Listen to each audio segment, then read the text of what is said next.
Hello students, welcome to this new video. In this video, I will continue the chapter Movements of the Earth from your social science book. Today, I will teach you the portion Seasons, Solstice and Equinox. Before starting today's lesson, I will discuss previous day's portion in short. We have learned that the earth has two movements. One is rotation and the other one is revolution. Now, what is rotation? The spinning movement of the earth on its own axis is called rotation. To complete one rotation, the earth takes 24 hours. What is the effect of rotation? The rotation causes day and night. Now, what is revolution? The earth moves around the sun on its orbit, and this movement of the earth is called revolution. To complete one revolution, the earth takes 365 and 1/4 days. What is the effect of revolution? The revolution causes changes of season.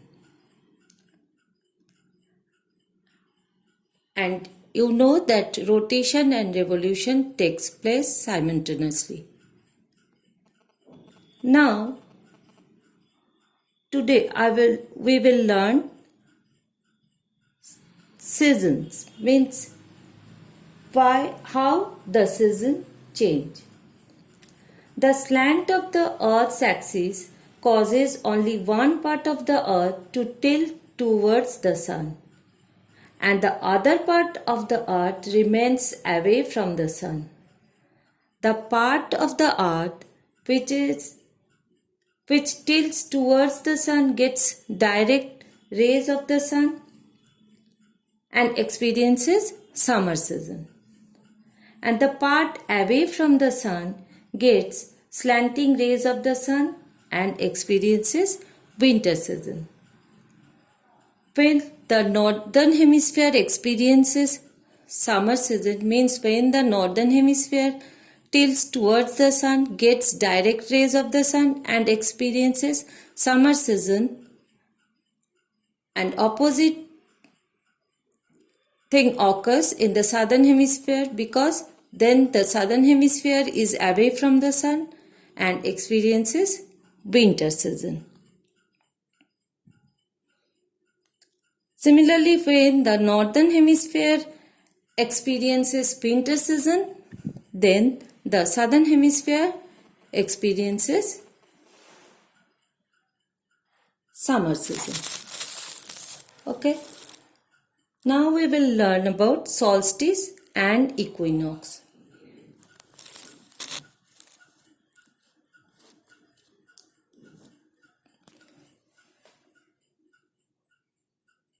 When the northern hemisphere tilts towards the sun, see this picture here, the northern hemisphere tilts towards the sun and the sun's rays falls directly on the Tropic of Cancer, and this time the northern hemisphere experiences summer season, and the opposite, the southern hemisphere is away from the sun and the slanting rays of the sun falls on southern hemisphere, and so southern hemisphere experiences winter season.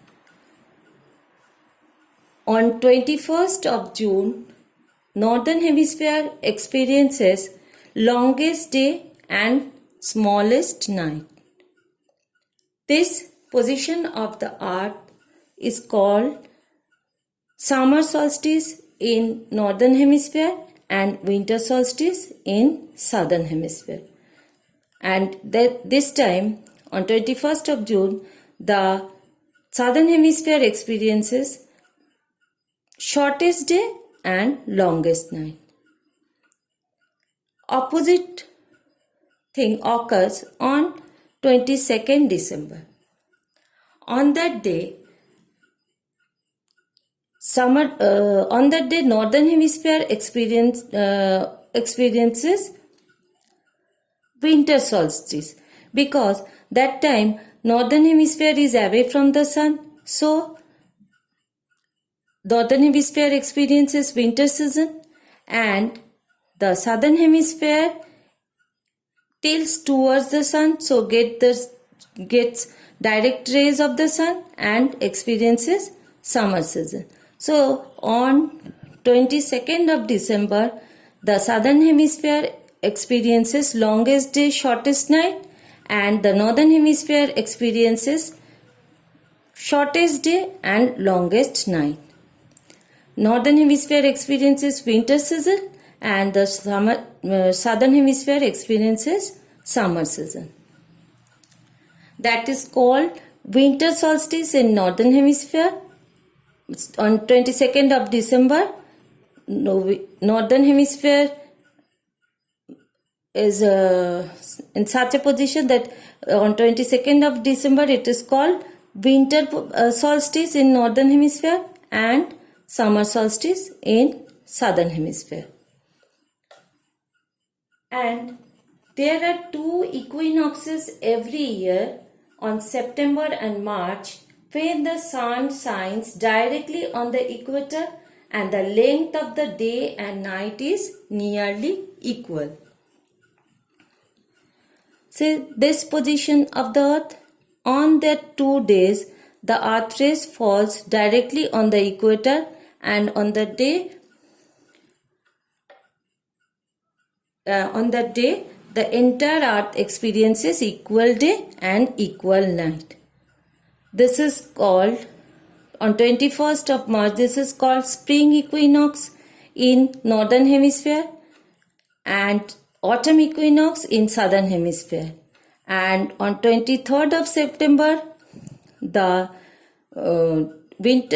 northern hemisphere experiences autumn equinox and the southern hemisphere it is spring equinox. Okay. And like this, the seasons occur in cycle.